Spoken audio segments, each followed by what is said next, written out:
It's Nolan.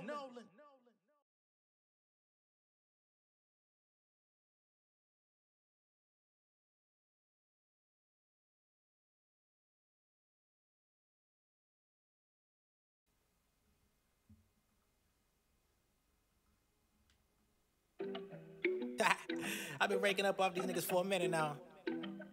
Hey, y'all gonna learn to listen one way or another though. Hey, let's get it. Let me show you how I keep the money coming. Strapped up, Nike check, nigga run it. In the mirror, yeah, I love what I'm becoming. Ain't no discussion, boy, don't make me split your onion. Hey, let me show you how I keep the money coming. Strapped up, Nike check, nigga run it. In the mirror, yeah, I love what I'm becoming. Ain't no discussion, boy, don't make me split your onion. Flashback to the days, I was in the days. I was sleeping on the couch, couldn't nobody stay. I was serving up the chicken, couldn't get a raise. Now I'm cooking up the game like I'm Bobby Flay. Fuck rap, I ain't got no friends in this shit. Put them M's to the front like a Benz in this shit. I be swimming through the money, got some fans in this shit. I be stomping through the street like some Timbs in this bitch. Made trends in this shit, but some IOUs, but I don't lose. Construction how I tighten them screws. Tie my shoes, back on the block, straight to the bag, ho. Jumping off the porch for that green like a tadpole. Let me show you how I keep the money coming. Strapped up, Nike check, nigga run it. In the mirror, yeah, I love what I'm becoming. Ain't no discussion, boy, don't make me split your onion. Ay, let me show you how I keep the money coming. Strapped up, Nike check, nigga run it. In the mirror, yeah, I love what I'm becoming. Ain't no discussion, boy, don't make me split your onion. Got the chalice on my plate, got a palace in the A. Check the balance in my bank, hitting follies with my bae. Yeah, step aerobics like it's valleys with the weight. I'm in Cali for the day, through the valley in the bay. I'm a rap star, black boy, got on fully, flat out bully. Keep a couple stacks in my hoodie. I'm a saint to the game, get you out like Scully. Got a boss chick with me like passport cutty. Flipping the cash flow, give me the bag, sit in the class, so learning the game, fuck the fame. Get you a pen in the bag, bro, been in the lab, bro. I don't see nobody on my level. Johnny Cochran, I don't settle, keep my foot up on that pedal. Ay, let me show you how I keep the money coming. Strapped up, Nike check, nigga run it. In the mirror, yeah, I love what I'm becoming. Ain't no discussion, boy, don't make me split your onion. Ay, let me show you how I keep the money coming. Strapped up, Nike check, nigga run it. In the mirror, yeah, I love what I'm becoming. Ain't no discussion, boy, don't make me split your onion. Ay.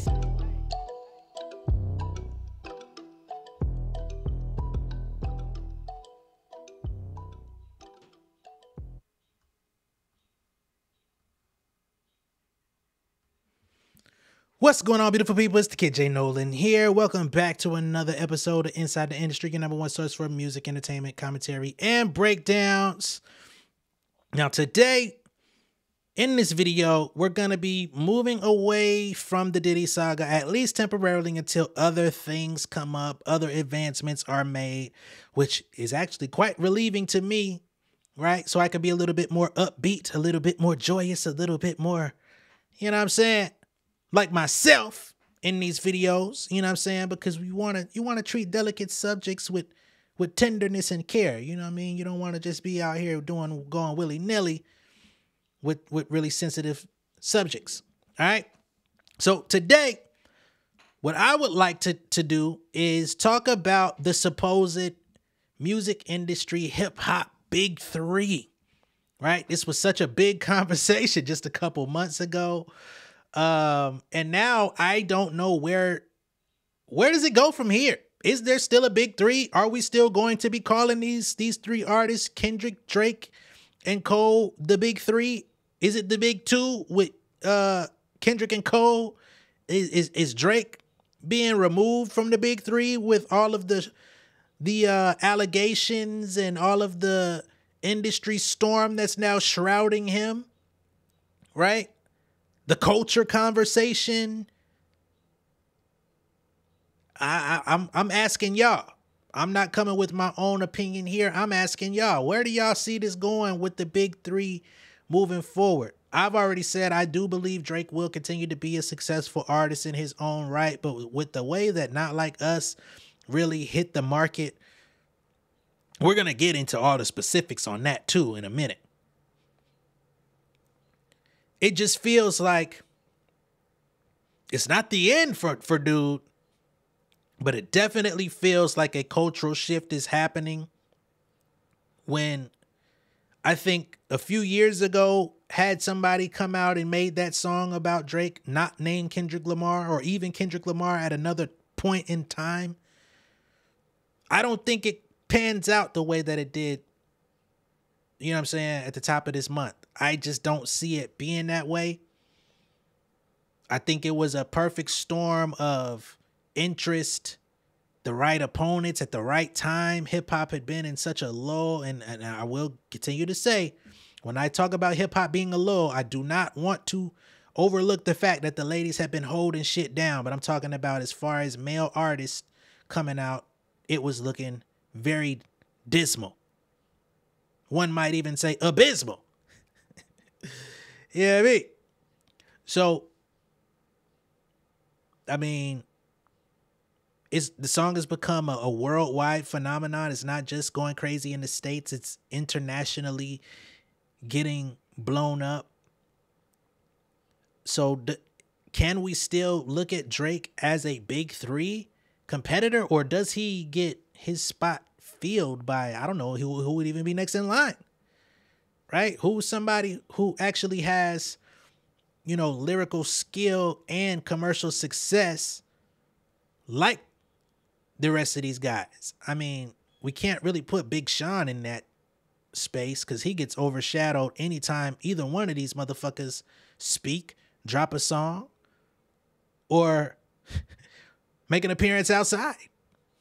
It's like, so he definitely can't be a part of a power tandem in hip hop. So who would be the next in line? I don't even think anybody could fill the shoes. Well, nobody's gonna fill Drake's shoes musically and commercially. But who could even be seen as a third in this conversation? I don't see. And honestly, I don't see if all three of these artists were to, you know, accept moving forward in life and saying we're not putting music out no more at any point, who could even fill the void? I hate to even think about it, but who could be the next in line to like carry the game on their back again on a musical talent, skill, mostly lyrical, or at least having strong lyrical influence and commercial success balance? We don't really see too many. I don't think Jid takes that, and I love Jid's music, but he's not commercially viable enough to like withhold that mantle. So I don't know. Y'all let me know. As it pertains to Kendrick, he's riding high, you know what I'm saying, enjoying life. Even with the battle with Drake being over, he's basically waiting to say, hey, nigga, you say my name, you say Candyman one more time, we're gonna bring the shit back on your ass. But reports state that Kendrick Lamar is actually set to buy a new $40 million Los Angeles mansion. So when Drake came out and was talking about Kendrick buying that penthouse in New York, and why are you living in New York? Are you separated and estranged from your family? Well, he just bought a new family home in Los Angeles, and I think they sold their old family home, which he purchased around the time his debut album came out. So it seems that was the case. So all of everything that Drake brought to the table is just imploding. Gee, damn. Okay. So Kendrick Lamar is reportedly shelling out a cool 40 M's to purchase a mansion in Los Angeles. The former TDE rapper and his family will be moving to Brentwood, according to a new report from the Wall Street Journal. The seller is a trust tied to Viet Dinh and his wife, Jennifer Ashworth Dinh. Okay. The farmhouse style home includes 9 bedrooms, 15 bathrooms. They can shit all day. Amenities include a wine cellar, a gym, a media room, spa, and an elevator. So perhaps we don't see Kendrick going to the park doing push-ups and pull-ups no more, because he's going to have an indoor-outdoor gym. Indoor pool, outdoor pool, spa, and elevator. There's also a swimming pool and a 925 square foot guest house. Let a nigga stay over. K-Dot will be able to afford the massive bill, they say, thanks in part to his feud with Drake, which boosted both his legacy and his bank account. God. Let's get into the stats, shall we? Compton rapper currently has 4 songs in the top 20 of the Billboard Hot 100, with Not Like Us sitting atop the chart. According to Hits Daily Double, the DJ Mustard produced banger has generated over $275,000 in the last week alone. Now, $275,000 from the amount of streams that it got, which is about close to 59 million streams. I mean, that's not all that great, but that's not Kendrick's fault. That's just the streaming system's fault, because you could get all these streams and it really doesn't amount to as much as you would think. Now, who's going to scoff at 275K? Not I, but relatively speaking, due to the amount of play and the amount of, hype around the song, you would think it'd be worth more. Now, that does not include publishing. That does not include radio royalties or anything like that. That is basically just off of streams alone. Okay. Now, they say that the song has also generated about $13,500 from 15,000 sales. And of course, these are single sales, not albums. So of course, the singles are around 99 cents. So that makes sense. There's not a lot of artists out there that are actually doing 15,000 hard sales on anything. You know what I'm saying? So Kendrick has a leg up on a lot of the competition, even Drake, when it comes to people that actually go out and spend money. He's always been one of those artists who's almost like at 40, almost close to 50% of his sales come from people actually buying albums. Euphoria sits at number 3 on the chart and it's made over $210,000 in the last 7 days after racking up over 45 million streams and 7,500 hard sales of the single. Kendrick has 2 other entities in the top 20, including his initial diss track, Like That, with Future and Metro Boomin. That song has generated about $135,000. Of course, that's going to be split in multiple ways with all of the entities, labels, artists, producers, etc. But, you know, that's pure domination. Meet the Grrrls is at number 12, and that song, even at number 12, has generated an additional $98,000 for K-Dot. Okay? So, just off of his diss records alone, Kendrick has generated over $725,000 in the past week. Okay? So, he's generated close to $1 million just off dissing Drake ass. Not to mention the back catalog getting streamed, because his past work is climbing up the charts right now too. Shit, man. All of his albums currently sit on the Billboard 200 and all have enjoyed huge climbs due to an increased interest in the rapper's catalog. Damn, which is 2 albums ago. It occupies the highest spot at number 18, up from number 41 the week before. So basically, Kendrick Lamar, I guess you could say, effectively dethroning Drake, or at least temporarily. He's got all new fans, people that weren't listening to his music, probably never had listened to much of his music outside of maybe hearing the singles out in, events, festivals, radio, whatever the case may be, are now going and investigating and trying to figure out more about his music. People going back and revisiting his music. The day ones celebrating the victory, going back and streaming his music. So he's seeing a huge uptick in his numbers. All right. Good Kid, Mad City, which is the longest running hip hop studio album on the Billboard 200. I guess I never knew that. That album is currently sitting at number 23 after being the 51st best selling album last week. Kendrick's most recent effort, Mr. Morale and the Big Steppers, has also enjoyed a huge climb, rising to number 55 from number 192.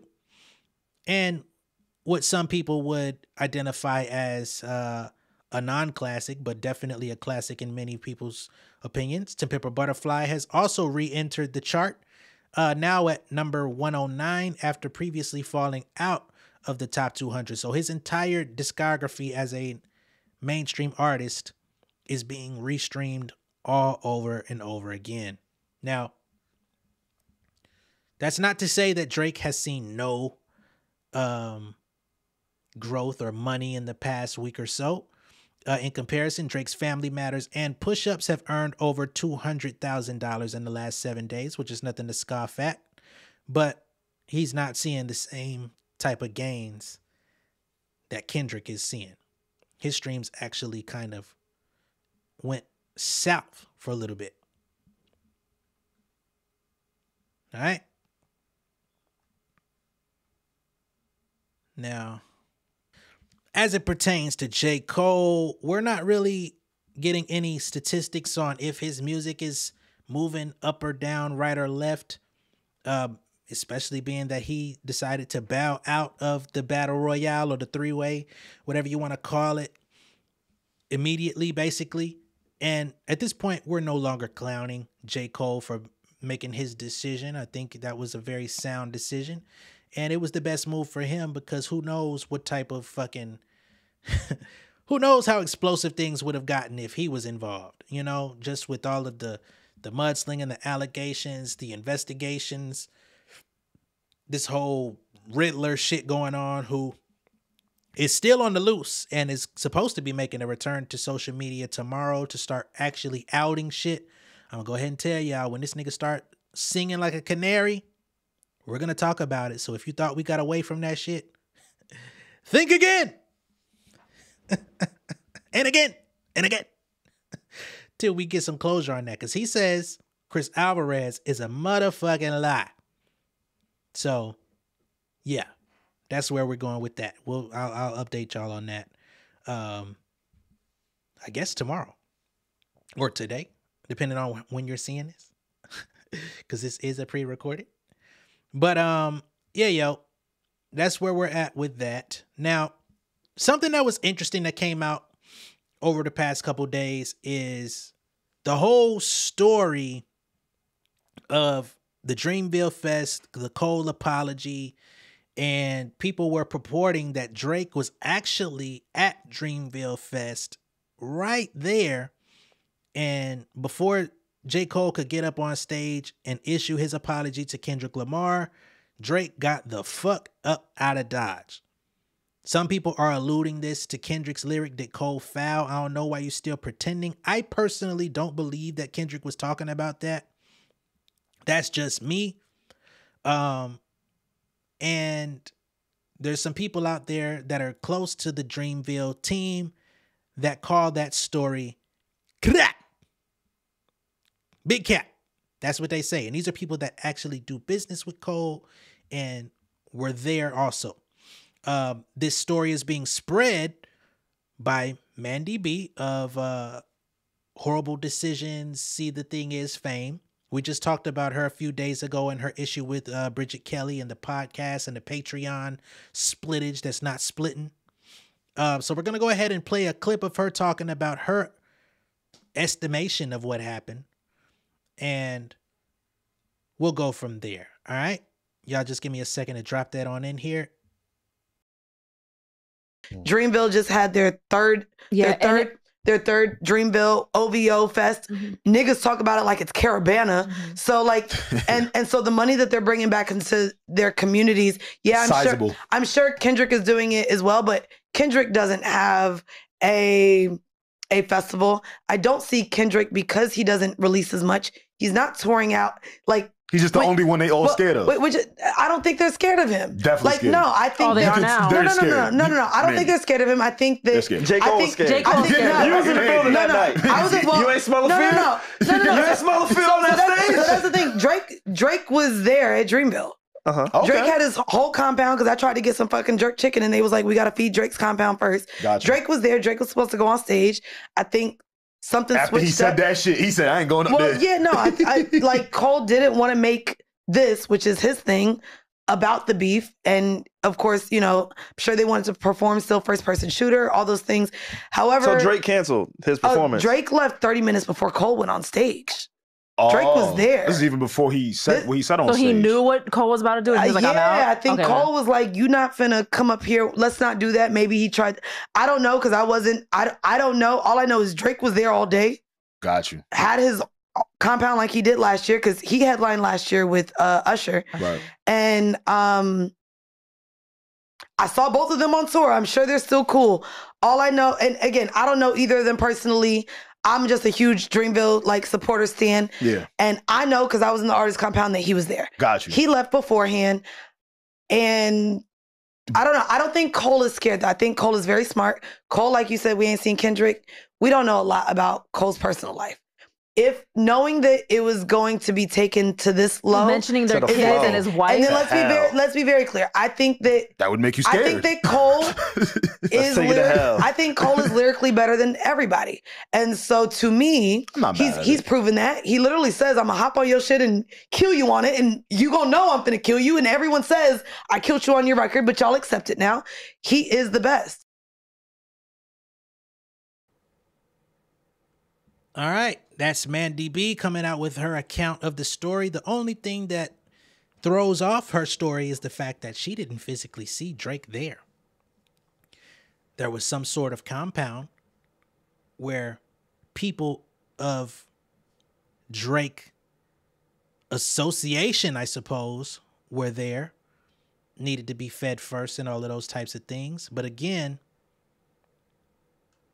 we're about to pull up some receipts here and speak to this, because again, people that are close to the situation say her whole story is a crock of shit. Man, I like doing these random inflections. Y'all bear with me, please. All right, where's the shit at?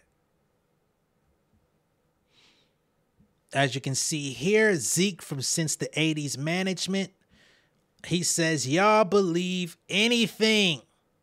Okay. Now, somebody might say, well, who the hell is Zeke ST80s? AKA Ice Bear, coming out and saying this? Because who knows these people, right? Well, let's peruse. Zeke from Since the 80s Management. They represent Earth Gang, signed to Dreamville. They represent Jid, signed to Dreamville. And some other artists that I'm not so familiar with, but I'm familiar with Since the 80s. I'm familiar with Earth Gang for sure. I'm familiar with Jid. I'm also familiar with Spillage Village, Join the Village here in the headliner here. I don't know why I'm not following, cuz I thought I did. But ooh, y'all see that live on here. But yeah. So he came out and said, in so many ways, that's cap. And we got somebody else close to the situation as well that was more explicit with their account. Worldwide Hef, who's also Zeke's partner at Since the 80s, he said shit is very false. Journalist Keith Nelson says he wasn't there, as in referring to Drake. He says, no, not at all. So I don't know where Mandy concocted this story. I don't know who told her that Drizzy was in the building for that Dreamville Fest and that he basically deserted Cole in the midst of his apology to not come out and do a surprise impromptu performance, because it didn't even make sense. You know what I'm saying? The fact that Drake was there last year and they did their big one last year, it really didn't make sense for him to come back out. I mean, Nicki Minaj was actually coming out headlining right before Cole. So if Drake was gonna come out for anybody, I mean, he had the golden opportunity to come out for Young Money affiliate, Young Money, you know what I'm saying, Famo. But he wasn't even there for that. Matter of fact, the whole point of J. Cole doing Dreamville Fest was that, well, not the whole point, but the whole point of Cole leaving the It's All a Blur Big as the What tour was to get ready for Dreamville Fest so that Drake could go on and conclude the rest of the tour with Wayne. So none of that adds up, as a matter of fact. But long as a motherfucker got a mic and a voice, anything is to be believed on the internet, I've already expressed my opinion on this show a couple of times. I believe the whole thing of doing Cole foul is just the fact that Drake thought he had an ally in J. Cole to go head on with Kendrick Lamar. He knew that he wasn't going to have enough firepower on his own to do it. So if him and Cole were to go at him with, their barrage of lyrical darts, maybe that could contain Kendrick, you know what I'm saying? But he knew going bar for bar head up with this dude, with the schemes, the angles, the flows, the versatility, all that. He knew he ain't stand no motherfucking chance, man. He been avoiding this nigga for a decade. Why would he do that? You know what I'm saying? He had to, because he had already accepted the challenge. But damn, why my camera acting crazy? But, Drake really ain't want that smoke, man. He knew he ain't want that motherfucking smoke, man. Why he reached out to do the feature? He was trying to put that shit behind him so he could, get Kendrick to bow down after all these years, and he could rap and throw subs about that shit on his next album. Nope. Now, on the heels of Drake accepting his L, well, I wouldn't even say accepting, but just kind of walking away from his L in the battle, a lot of artists that had music with him are now, trying to figure out what's going on. I think Camila Cabello had a song that had to get pushed back and replaced and all type of shit. But now, it was just announced a couple days ago, he's going to be executive producing a Toronto artist by the name of Sad Boy, with a project that she's got on the way. I'm not really familiar with Sad Boy like that. Y'all will have to let me know what's going on with her. Heard a snippet of one of her songs recently. I was like, this is okay. But Sad Boy, real name Ebony Jade Kato Ogaro, popularly known by the stage name Sad Boy, has been making waves. With her unique blend of talent and cultural influences, she's evidently a star on the rise. Most recently, the Toronto musician caught Drake's attention. Following a co-sign by the star rapper, her name is coming up in a lot more conversations. As for the increasing interest in her art and musical rise, here's what to know about her. Okay? She was born on December 5th, 1999. She hails from Canada and is of an Antiguan, Jamaican, and indigenous heritage. She spent her formative years in Toronto's Weston Road neighborhood before relocating to Oshawa with her mother and sister following her parents' divorce, okay? So, she's a young artist. She is an adult. I think she's, when they say she was born again? 99. So she about 24, 25. So at least we know she grown. Her musical journey began as she first started singing competitions at just 9 years old at the Canadian National Exhibition. I'm going to see if there's any music of hers that can actually be played in this broadcast, because I believe she's independent. But let me be sure. So she's signed to LVRN Love Renaissance, which is distributed through the Orchard in partnership with Sony. So I'm gonna, in order for me to play anything, I'm gonna have to see if it gets cleared, if Sony has any claims on it. Because I would love to, I like to play artist music. It's just that so many artist music is being claimed by labels that it makes it nearly impossible to really enjoy with y'all the experience. But I wish I could do that more, and since this would kind of be a discovery together, because I'm quite sure most of y'all haven't heard her music. Some of y'all probably have. I thought that would be pretty cool. Let's see. After doing my checks, it does seem that Sony and Love Renaissance are claiming her music. So unfortunately, we can't even have an artist discovery moment. Damn you, labels. I get it. Y'all got to get y'all profits and stuff, but this shit just just kills the fun, man. God damn. But yeah. So Drake is now attaching himself to Miss Sad Boy, trying to executive produce her project. She's not even signed to OVO. I find it very interesting. This is kind of a continuation of what we've already seen going on with him in the industry. Not to say that co-signing new artists and working with new artists is a bad thing, but it does seem like, because based on what I was able to find on her music, it sounds like she kind of does, even though she's from Toronto, her style of music is kind of UK drillish. She damn near reminds me of a Canadian, dare I say, Bia. That's just the vibe I got. When I listened to her last 2 singles, I'm like, okay, this sounds like fucking London by Bia. You know what I'm saying? With perhaps less lyrical skill. But, you know, shout out to her. Hope everything goes well. Hopefully, you know, Drake is able to turn your project up and get you where you want to go as far as destination-wise in the industry. I don't know if signing with OVO is going to be the best thing. I hope you don't. Especially since you're already signed to Love Renaissance. They have a better track record of putting artists out. Stick to the home team. Okay? I do believe that the artist 4 Bats is going to have an EP released with OVO soon. I thought that his most recently released project was going to be under OVO. It turns out that that was released under Gamma. Once again, it seems interesting that he's associating himself with Gamma artists 4 Bats and Sexy Red. Y'all know the theories about this nigga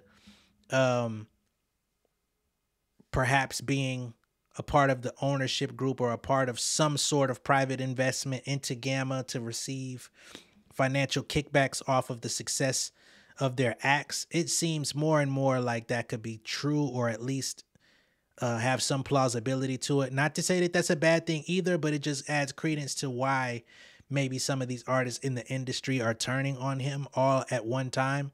It seems like the opportune time. Maybe he's getting a little, I wouldn't even say getting too big for his britches as far as the industry is concerned, but perhaps artists don't like him kind of getting paid off their work without them knowing about it. Maybe there's other situations like that happening.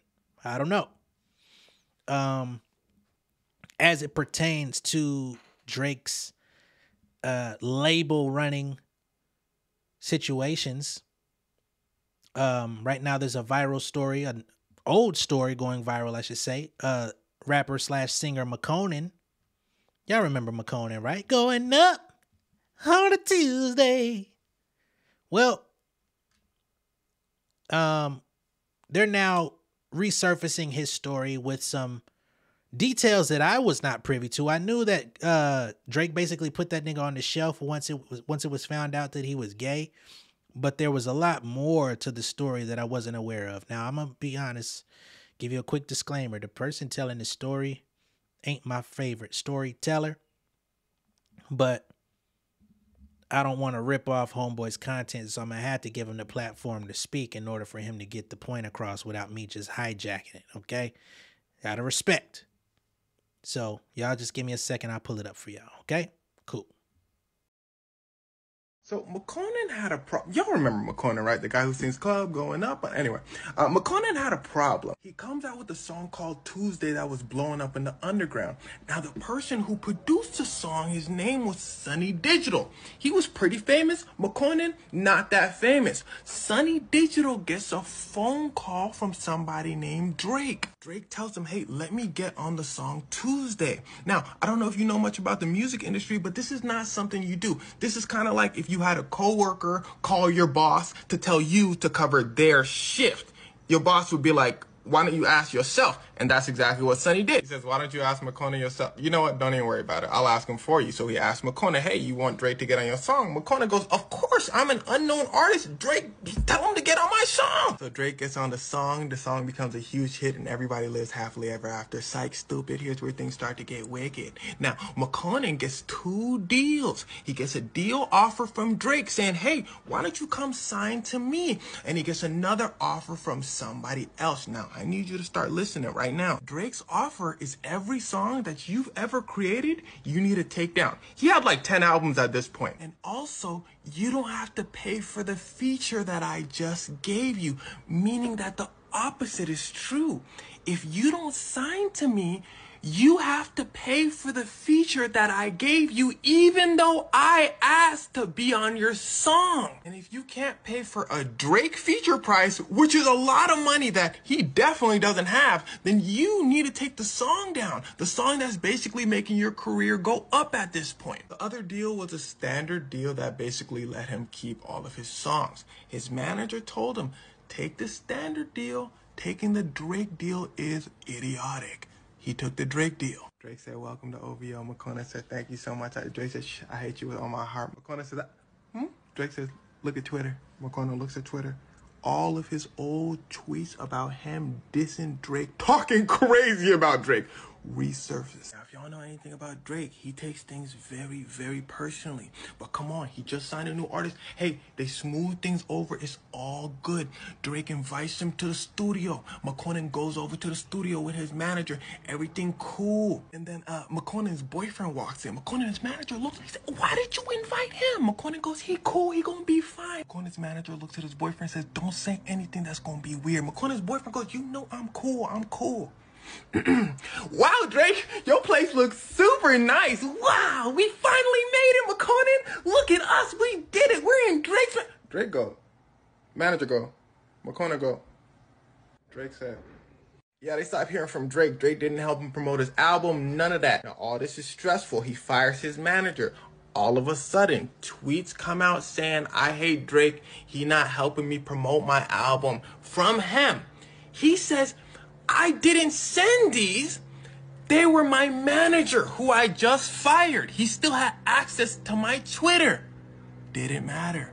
Drake heated up. Now the worst part is he was just at the Grammys. The tweets then dropped talking about Drake and Rihanna and everybody in the industry. Everybody in the industry like, that dude kind of weird. Drake goes, you're dropped from the label. And the sad part is it didn't even matter. He was trapped by OVO long enough for his career to take a decline. And McConan himself describes the OVO sweatshop best. They call Drake's label the OVO sweatshop, by the way. He said they only signed him because Drake needed a hit song. Before they signed him, Drake was saying, you're the greatest songwriter I ever heard.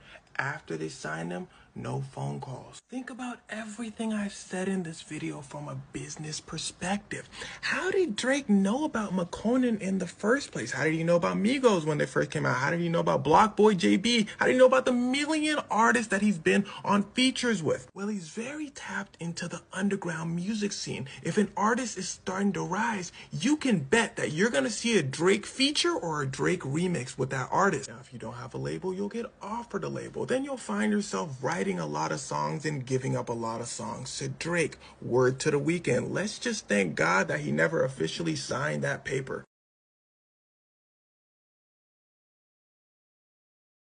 Well, there you have it. The story of McConan and his short-lived stint with OVO.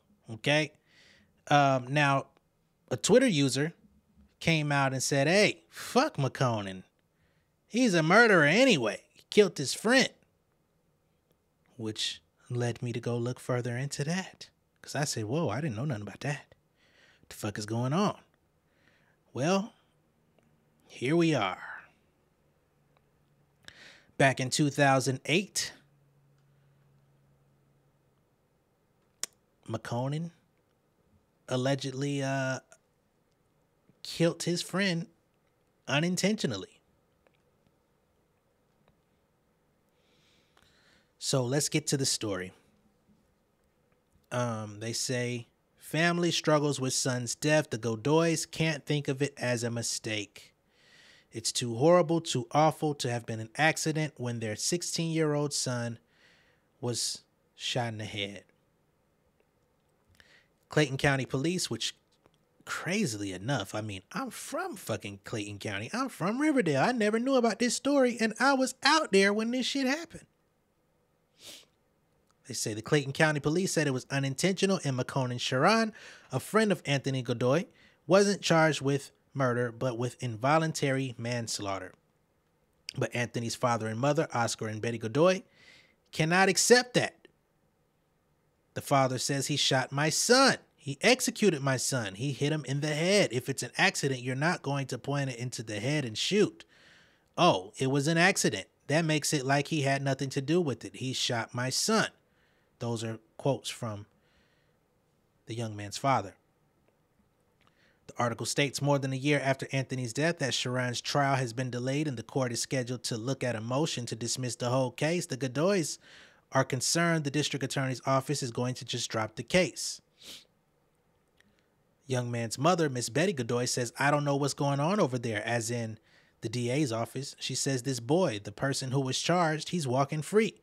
I really feel that justice needs to be served because too many are getting killed in Clayton County. And that is a motherfucking fact, even to this day. The assistant district attorney assigned to the case, Dawn Belil Skinner, could not be reached for comment. The assistant district attorney, Oscar Godoy, remembers speaking to Anise Baxter White, did not return repeated calls from the Clayton News Daily. According to court records, the district attorney's office initially increased the charges against Sharon, presenting the case to a grand jury and getting the 18-year-old charged with malice murder.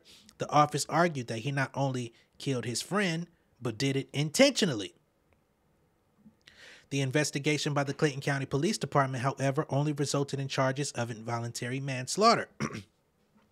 According to the arrest warrant on file with the court, Anthony Godoy was shot in the head with his own .45 caliber gun, which he'd been recklessly waving around. He was allegedly playing with it, sitting in the 1993 Nissan Altima, parked in front of his Riverdale house in June 2007. He and his brother and two friends had just got back from South Lake Mall. Wow. So many memories. I hate that this young man didn't get to have more. His older brother had gone inside and he was messing around with the gun, pointing it at his friends. Sharon, according to the detective's account of events, tried to take the gun away and it went off, killing Godoy. Now I wonder how you try to, if your friend is waving a gun around, you try to take it from him in a struggle and shoot him in the head. Like, how does the gun reverse? Like, I don't know. That does sound a little fishy to me. But McConan got away, went on to live his life and become a musical artist. Short-lived musical artist, but he's still around. At least he got to live and see it. After the autopsy results seemed to support the statements from Sharon and the one witness, police charged Sharon with the accidental death. We believe it was accidental, said Deputy Chief Tim Robinson at the time. The detectives were looking at everything, he said. Was this a setup? Had they had an argument? They said, no, man. We were friends. We were all friends.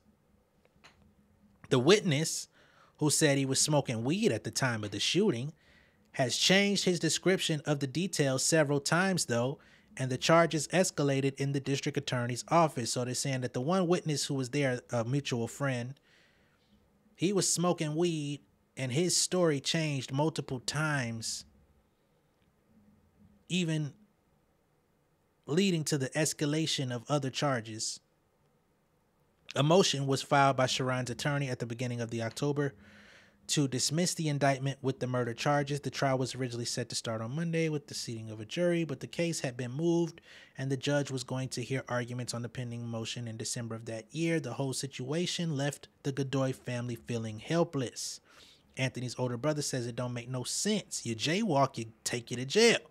Suspended license, they take you to jail, but you take a life and they give you bond. As far as the truth goes in Clayton County, it's like next case, let's move on. So that's the family of the deceased saying they don't like that shit and they were very angry with the justice system, rightfully so, I believe.